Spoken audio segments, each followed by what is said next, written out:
Hi dears, welcome back to our YouTube channel. അപ്പോൾ ഇന്ന് ചെയ്യാൻ വേണ്ടി പോകുന്ന ചെറിയൊരു ക്രോപ്പ് ടോപ്പാണ് കേട്ടോ. ഒരു 1.5 വയസ്സുള്ള കുട്ടിയുടെ മെഷർമെൻറ്റിലാണ് ചെയ്തെടുക്കാൻ വേണ്ടി പോകുന്നത്.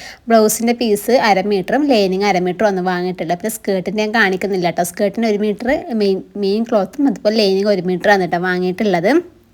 നമ്മൾ മെറ്റീരിയൽ രണ്ടായിട്ട് മടക്കിയിട്ട് 4ആയിട്ട് മടക്കി കൊടുത്തു. ഫ്രണ്ടിലേക്കും ബാക്കിലേക്കുള്ള മെറ്റീരിയൽ ഒരുമിച്ചാണ് കേട്ടോ കട്ട് ചെയ്തെടുക്കുന്നത്. പിന്നെ മുകളിൽ ഒരു സ്ട്രെയിറ്റ് ലൈൻ കൊടുത്തു. എന്ന് വെച്ചാൽ മെറ്റീരിയൽ ലെവലായിട്ടില്ല കേട്ടോ. അപ്പോൾ അതുകൊണ്ടാണ് ഒരു സ്ട്രെയിറ്റ് ആയിട്ട് ഒരു ലൈൻ വരച്ചു കൊടുത്ത്. നമുക്ക് ഷോൾഡറും കാര്യങ്ങളും മാർക്ക് ചെയ്യാം. ഷോൾഡർ ഞാൻ എടുക്കുന്നത് 4.5 ഇഞ്ചാണ്.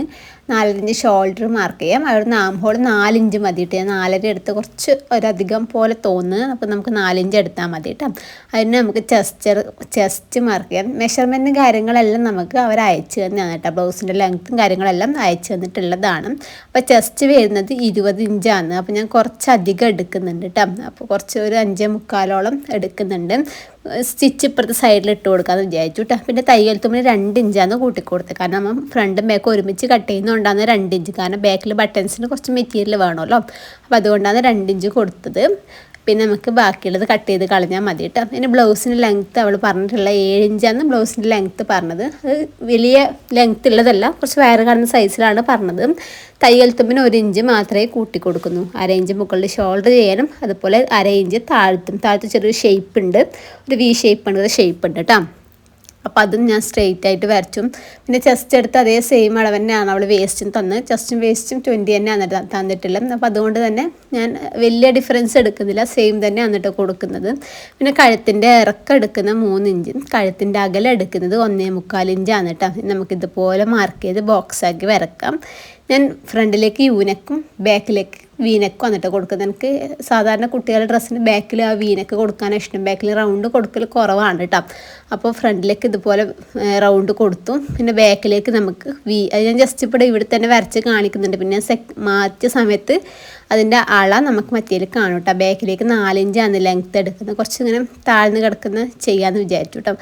ഇതിൽ തന്നെ ഞാൻ ജസ്റ്റ് ഇങ്ങനെ വരച്ചെടുക്കുന്നുണ്ട്. നമുക്ക് മെറ്റീരിയൽ മാറ്റി എടുക്കുമ്പം ആ ലൈനിങ് പീസിലേക്ക് അത് നമുക്ക് പതിഞ്ഞിട്ടുണ്ടാവും കേട്ടോ. അപ്പോൾ നമുക്ക് അതിൽ കട്ട് ചെയ്തെടുത്താൽ മതി. ഇനി നമുക്കിതാ ഇതേ അളവിലൊന്ന് കട്ട് ചെയ്തെടുക്കട്ടെ. ഞാൻ പറഞ്ഞ നേരത്തെ നമുക്ക് വേസ്റ്റ് മാർക്ക് ചെയ്യാൻ വിട്ടുപോയതാണ്. വേസ്റ്റും കൂടി മാർക്ക് ചെയ്തിട്ട് അവിടെ തന്നെ സ്ട്രെയിറ്റ് ലൈൻ കൊടുത്തിട്ട് അതൊന്ന് കട്ട് ചെയ്തെടുക്കുന്നുണ്ട്.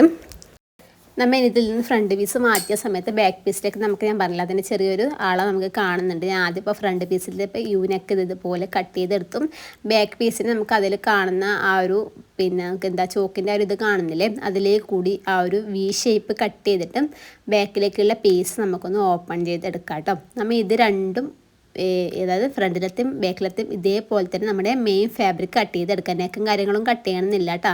സ്ട്രെയിറ്റ് ആയിട്ട് കട്ട് ചെയ്തെടുത്താൽ മതി കേട്ടോ. പിന്നെ സ്കേർട്ടിൻ്റെ ഞാൻ പറയാം ലെങ്ത്ത് എടുക്കുന്നത് ഏകദേശം 11.5 ഇഞ്ചോളാണ് കേട്ടോ ലെങ്ത്ത് എടുക്കുന്നത്. പിന്നെ ബാൻഡ് ഒരു 1.5 ഇഞ്ച് ഇതിനാണ് കേട്ടോ ബാൻഡ് എടുക്കുന്നത്. ജസ്റ്റ് കാണിച്ചതേ ഉള്ളൂ. നമുക്ക് ഫ്രണ്ടിലേക്ക് ചെറിയൊരു ഷേപ്പ് വരുന്നുണ്ട്. അതിന് അത് 2 ഇഞ്ച് ഇതുപോലെ മുകളിലേക്ക് 1.5 ഇഞ്ച് ഇതുപോലെ ഇങ്ങനെ മുകളിലേക്ക് മാർക്ക് ചെയ്യുന്നുണ്ട്. പിന്നെ അവിടെ നമുക്ക് ആ ഒരു സൈഡിലേക്ക് കൊടുക്കാം. സ്ട്രെയിറ്റ് ആയിട്ടൊരു വി പോലെ അല്ല കേട്ടോ കൊടുക്കുന്നത്, ചെറിയൊരു ഷേപ്പ് ഇട്ടിട്ടാണ് കൊടുക്കുന്നത്. നമുക്കിത് കാണുമ്പോൾ മനസ്സിലാവും, ഞാൻ വരക്കുന്നത് കാണുമ്പോൾ. കുറേ ഡ്രസ്സിന് കറക്റ്റ് സ്ട്രെയിറ്റ് വി വരുന്നതല്ലേ, പക്ഷേ ഇവൾ തന്നൊരു മോഡൽ നമുക്കിത് ഇതുപോലെ ചെറിയൊരു ഷേപ്പുള്ള ടൈപ്പാണ് ഉണ്ടായിരുന്നുണ്ട്. അപ്പോൾ ഞാൻ വെച്ചു അതുപോലെ തന്നെ ചെയ്യാമെന്ന് വിചാരിച്ചു. അപ്പോൾ നമ്മൾ ഇതുപോലെ വരച്ചിട്ട് ലൈനിങ് പീസ് നമുക്കൊന്ന് കട്ട് ചെയ്തെടുക്കാം. മെയിൻ ഫാബ്രിക്കിൽ കട്ട് ചെയ്യണമെന്നില്ല, മെയിൻ ഫാബ്രിക് നമുക്ക് സ്ട്രെയിറ്റ് ആയിട്ട് തന്നെ കട്ട് ചെയ്തെടുത്താൽ മതി. നമുക്ക് ലൈനിങ് വെച്ച് അടിച്ചിട്ട് ബാലൻസുള്ള മെറ്റീരിയലൊക്കെ കട്ട് ചെയ്ത് കളയലാണ്. ഇതേപോലെ കട്ട് ചെയ്യുന്നുണ്ടെങ്കിൽ കട്ട് ചെയ്യാം, പ്രശ്നമില്ല. ഞാൻ ഇപ്പോൾ കട്ട് ചെയ്യുന്നില്ല കേട്ടോ. അപ്പോൾ ഇതേ അളവിൽ തന്നെ നമുക്കെല്ലാം ഒന്ന് കട്ട് ചെയ്തെടുക്കാം കേട്ടോ. അപ്പോൾ നമ്മുടെ പ്രിൻറ്റ് കറക്റ്റാക്കി നോക്കിയിട്ട് ഇതുപോലെ നമ്മുടെ ലൈനിങ് പീസ് വെച്ച് കൊടുക്കാം കേട്ടോ. എന്ന് നമ്മൾ ചെയ്യേണ്ടതെന്ന് വെച്ചാൽ നമുക്ക് ആദ്യം നമ്മുടെ ആം ഹോളൊന്ന് അടിച്ച് വരാം കേട്ടോ. ആം ഹോൾ അടിക്കാം. അതിന് ശേഷം നമുക്കിതാ ഈ ഒരു നെക്ക് അടിച്ചതിന് ശേഷം നമുക്ക് ഓപ്പോസിറ്റ് വരുന്ന ആം ഹോളും കൂടി അടിച്ചെടുക്കുക. പിന്നെ ചെയ്യേണ്ടതെന്ന് വെച്ചാൽ താഴ്വശത്ത് ഈ ഒരു ഷേപ്പിലേ കൂടി തന്നെ നമുക്കൊന്ന് സ്റ്റിച്ച് ചെയ്തെടുക്കാം. അപ്പോൾ അത്രയും സ്റ്റിച്ച് ചെയ്തതിന് ശേഷം നമുക്കൊന്ന് തിരിച്ചും കൂടി ഇട്ട് കൊടുക്കാം കേട്ടോ. അപ്പോൾ സ്റ്റിച്ച് ചെയ്ത് കഴിഞ്ഞു. അതിന് ശേഷം നമുക്ക് ബാലൻസുള്ള മെറ്റീരിയലിലെ അതൊക്കെ ഒന്ന് കട്ട് ചെയ്തെടുത്തിട്ട് നമ്മുടെ സ്റ്റിച്ചിൽ കൊള്ളാത്ത രീതിക്ക് ചെറിയ കട്ട്, അതായത് ആം ഹോളിൻ്റെ അടുത്തും നെക്കിൻ്റെ അടുത്തും താഴത്തുള്ള ഷേപ്പിൻ്റെ അടുത്തൊക്കെ ചെറിയ കട്ടും കാര്യങ്ങളൊക്കെ ഇട്ട് കൊടുത്തിട്ടുണ്ട്. അതിന് ശേഷം ഇതുപോലെ ഇതിലേ ഉള്ളിലേ കൂടി എടുത്തിട്ട് നമുക്കൊന്ന് തിരിച്ചെടുക്കാം കേട്ടോ. നമ്മൾ ഇത് തിരിച്ചെടുത്തതിന് ശേഷം നമുക്ക് നന്നായിട്ടൊന്ന് അയൺ ചെയ്തെടുക്കട്ടെ. കാരണം കറക്റ്റ് ആ ഒരു പോയിൻ്റൊക്കെ കറക്റ്റായിട്ട് കിട്ടണമെന്നുണ്ടെങ്കിൽ നമുക്ക് നന്നായിട്ടൊന്ന് അയൺ ചെയ്തെടുത്തിട്ട് നമ്മൾ നല്ല വശത്തേ കൂടി സ്റ്റിച്ചും കൂടി എടുത്തുവിട്ടാൽ താഴത്തും അതുപോലെ നെക്കിൻ്റെ അടുത്തും ആംബോളിൻ്റെ അടുത്തും അതൊക്കെ നല്ല വശത്തേ കൂടി ചെറുങ്ങനെ അത് വലിയ രീതിക്കല്ല ചെറിയ രീതിക്കൊന്ന് സ്റ്റിച്ചും കൂടി ഇട്ടെടുത്തും ഇനി നമുക്ക് ബാക്ക് പീസ് ചെയ്യാം. ബാക്ക് പീസ് ചെയ്യുന്നതിനോടൊപ്പം തന്നെയാണ് നമ്മൾ ഷോൾഡർ ജോയിൻ ചെയ്തെടുക്കുന്നത്. ആദ്യം ആം ഹോൾ അടിക്കാം. ആം ഹോൾ അടിച്ച് അവിടെ എത്തുന്ന സമയത്ത് ഇതുപോലെ പീസ് ഇങ്ങോട്ടേക്ക് കൊടുത്തിട്ട് നമ്മുടെ ഫ്രണ്ടിലത്തെ ഇത് നല്ല വശം ഇതുപോലെ വരുന്ന രീതിക്ക് വെച്ചിട്ട് അവിടെ ഒന്ന് ഷോൾഡർ ഒന്ന് അടിച്ചെടുക്കാം. എന്നിട്ട് നമുക്ക് നെക്കും കൂടി ഒന്ന് അടിക്കാം കേട്ടോ. അപ്പോൾ നമ്മുടെ ഷോൾഡർ നെക്കും അടിച്ചു. അതിന് ശേഷം ചെയ്യേണ്ടത് വെച്ചാൽ താഴ്വശം കൂടി നമ്മൾ ഒന്ന് ഫിനിഷ് ചെയ്തെടുക്കുന്നത്. ഇതുപോലെ നമ്മുടെ ആ ഷോൾഡർ ജോയിൻ ചെയ്യുമ്പോൾ ഉള്ള തുണിയില്ല അതൊന്ന് ഉള്ളിലോട്ടേക്ക് കൊടുത്തതിന് ശേഷം നമ്മുടെ ലൈനിങ്ങും അതുപോലെ തന്നെ നമ്മുടെ നല്ല തുണി ഒരുമിച്ച് വെച്ചിട്ട് ഇതുപോലെ നമ്മൾ നേരത്തെ അതിൻ്റെ താഴെ അടിച്ചില്ലേ ഫ്രണ്ടിലത്തെ അതേപോലെ തന്നെയാണ് നമ്മൾ പീസും കാര്യങ്ങളൊന്നും വെച്ച് കൊടുക്കുന്നില്ല. കാരണം ഇതുപോലത്തെ ഷേപ്പ് ആയതുകൊണ്ട് പിന്നെ ബാക്കിലേക്ക് മാത്രം പീസ് വെക്കേണ്ടത് വെച്ചിട്ട് ബാക്ക് സൈഡ് ഞാൻ ഇതുപോലെ തന്നെയാണ് ഫിനിഷ് ചെയ്തെടുക്കുന്നത് കേട്ടോ. ഇതുപോലെ അടിച്ചതിന് ശേഷം നമുക്ക് ആ മുകൾ വശത്ത് നമ്മുടെ ആം ഹോളിൻ്റെ അടുത്തും നെക്കിൻ്റെ അടുത്തൊക്കെയുള്ള പീസില്ലേ അതൊക്കെ നമുക്ക് കട്ട് ചെയ്ത് കളഞ്ഞതിന് ശേഷം ഇത് സൈഡിലേക്ക് കൂടി വലിച്ചാൽ അത് ഫുള്ളായിട്ടൊന്ന് പുറത്തേക്ക് വരും കേട്ടോ.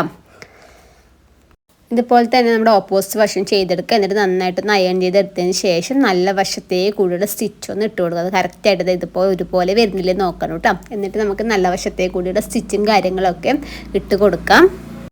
പിന്നെ ഞാനിവിടെ 2 പീസ് എടുത്തിട്ടുണ്ട്. നമ്മുടെ ലൈനിങ് പീസ് ഒരു 2 ഇഞ്ച് വീതിക്കും അതുപോലെ നമ്മുടെ പ്രിൻറ്റിലെ പീസ് ഒരു 3 ഇഞ്ച് വീതിക്കുമാണ് എടുത്തിട്ടുള്ളത്. അപ്പോൾ 2 ഇഞ്ച് വീതിക്കിൽ നമ്മൾ കുടുക്ക് വെക്കാൻ വേണ്ടിയിട്ടാണ് കേട്ടോ. അപ്പോൾ അതെന്താ ചെയ്യേണ്ടതെന്ന് വെച്ചാൽ ആ ഒരു പീസ് നമുക്കിവിടെ നല്ല വശത്തിൻ്റെ മുകളിൽ ഒന്ന് വെച്ച് കൊടുക്കാം. വെച്ച് കൊടുത്തതിന് ശേഷം മുകൾ വശത്ത് കുറച്ചൊന്ന് ഇങ്ങനെ മടക്കി കൊടുക്കണം. ഉള്ളിലേക്ക് മടക്കണം. കാരണം നമ്മൾ നെക്കൊക്കെ ഫിനിഷ് ചെയ്തല്ലേ അപ്പോൾ കവർ ചെയ്ത് അടിക്കാൻ വേണ്ടിയിട്ടാണ് മുകൾ വശം അങ്ങനെ കുറച്ചൊന്ന് മടക്കിയിട്ട് താഴത്തേക്ക് സ്റ്റിച്ച് ചെയ്യാം. താഴത്തെത്തുന്ന സമയത്ത് നമുക്ക് ബാലൻസ് നല്ലോണം ഉണ്ടെങ്കിൽ കട്ട് ചെയ്ത് കളയാം കേട്ടോ. അല്ലെങ്കിൽ കറക്റ്റ് ലെങ്ത്തിൽ നോക്കിയിട്ട് ഇതിനേക്കാൾ കുറച്ച് കൂട്ടിയിട്ട് എടുത്താൽ മതി. താഴത്തെത്തുമ്പോൾ എന്താ ചെയ്യേണ്ടത് വെച്ചാൽ നമ്മൾ മുകൾ വശത്ത് മടക്കിയതുപോലെ തന്നെ താഴ്വശത്തും ഉള്ളിലേക്ക് മടക്കി കൊടുക്കണം. അതെന്തിനാന്ന് വെച്ചാൽ നമ്മൾ ഫുൾ ഫിനിഷ് ചെയ്തില്ലേ നെക്കിൻ്റെ അടുത്തും താഴ്വശത്തെല്ലാം ഫിനിഷ് ചെയ്തില്ലേ അപ്പോൾ അവിടെയും കവർ ചെയ്ത് അടിക്കാൻ വേണ്ടിയിട്ടാണ് കേട്ടോ. ഇതുപോലെ ബാലൻസ് ഒക്കെ കട്ട് ചെയ്തതിന് ശേഷം ഇത് ഉള്ളിലോട്ടേക്ക് ഇങ്ങനെ മടക്കി കൊടുത്തിട്ട് നമ്മൾ സ്റ്റിച്ച് ചെയ്തെടുക്കുന്നുണ്ട്. ആ സ്റ്റിച്ച് ചെയ്തതിന് ശേഷം നമുക്ക് ആ ഒരു ലൈനിങ് പീസ് ഓപ്പോസിറ്റ് വശത്തേക്ക് നീക്കി കൊടുത്തിട്ട് നമുക്കൊന്ന് പ്രസ് സ്റ്റിച്ച് നമ്മുടെ ലൈനിങ് പീസിലേക്ക് കൂടി ഒന്ന് പ്രസ് സ്റ്റിച്ചും കൂടി കൊടുക്കാം. എന്നിട്ട് നമുക്ക് ഉൾവശത്തേക്ക് 2 മടക്ക് മടക്കിയിട്ട് സ്റ്റിച്ച് ചെയ്തെടുത്താൽ നമ്മുടെ കുടുക്ക് വെക്കുന്ന ആ ഒരു വശം റെഡിയായി കിട്ടി. ഇനി ഇതുപോലെ വന്നത് ആദ്യം ഇതൊരു മടക്കുക. രണ്ടാമത്തെ മടക്ക് ഫുള്ള് ഉള്ളിലേക്ക് വരണം. നമ്മൾ പ്രസ് സ്റ്റിച്ച് കൊടുത്തത് ഉള്ളിൽ വരുന്ന രീതിക്ക് വേണം വരാൻ വേണ്ടിയിട്ട് അത് നമ്മൾ സ്റ്റിച്ച് ചെയ്തെടുത്തും. ഇനി നമ്മുടെ ഓപ്പോസിറ്റ് വശം നമ്മുടെ ലൈനിങ് വശത്ത് വെച്ചിട്ട് നമ്മൾ നേരത്തെ ചെയ്താണൊക്കെ ഉള്ളിലോട്ട് മടക്കിയിട്ട് അടിക്കുക. പ്രസ് സ്റ്റിച്ച് കൊടുക്കാം. അതിനുശേഷം ഇതാ ഉൾവശത്തേക്ക് എടുക്കുക. ഇതുപോലെ കുറച്ച് മടക്കുക. പിന്നെ രണ്ടാമത് മടക്കുക. ഇതുപോലെ കുറച്ച് മെറ്റീരിയൽ പുറത്തേക്ക് നിൽക്കുന്ന രീതിക്ക് വേണം ചെയ്യാൻ വേണ്ടിയിട്ട്. അപ്പോൾ ഇത് നമ്മൾ നേരെ ലൈനിങ് വശത്ത് വെച്ചിട്ട് ചെയ്തിട്ടാണ് നല്ല വശത്തേക്ക് തിരിച്ചെടുക്കുന്നത്. അപ്പോൾ ഇതുപോലെ 2 സെറ്റായി. അതിന് ശേഷം നമുക്ക് സൈഡിലത്തെ മെഷർമെൻറ്റും കാര്യങ്ങളൊക്കെ മാർക്ക് ചെയ്തിട്ട് സൈഡൊന്ന് ജോയിൻ ചെയ്തെടുക്കാം. അപ്പോൾ ഇതാണ് കേട്ടോ നമ്മുടെ ബ്ലൗസ് വരുന്നത്. നമുക്ക് ഹാങ്ങിങ് വെച്ച് കൊടുക്കുന്നുണ്ട്. നമുക്കിവിടെ ഹാങ്ങിങ് കൂടി വെച്ച് കൊടുക്കാം കേട്ടോ. അപ്പോൾ കാണുമ്പോൾ ചെറിയതുപോലെ ഉണ്ട് കേട്ടോ. കാരണം അത്ര 7 ഇഞ്ച് ലെങ്ത്തിൽ വരുന്ന സമയത്ത് കുറച്ച് കട്ടും കൂടി കൊടുക്കുമ്പോൾ കുറച്ചും കൂടി ചെറുതായതുപോലെ ഉണ്ട് കേട്ടോ. അപ്പോൾ മനസ്സിലായിട്ടുണ്ടാകുന്ന വിചാരിക്കുന്നത്. അപ്പോൾ എന്തെങ്കിലും ഡൗട്ടോ കാര്യങ്ങളൊക്കെ ഉണ്ടെങ്കിൽ ജസ്റ്റ് ഒന്ന് കമൻറ്റ് ചെയ്താൽ മതിയിട്ട് അറിയാവുന്ന കാര്യങ്ങൾക്ക് റിപ്ലൈ തരാം. Bye bye.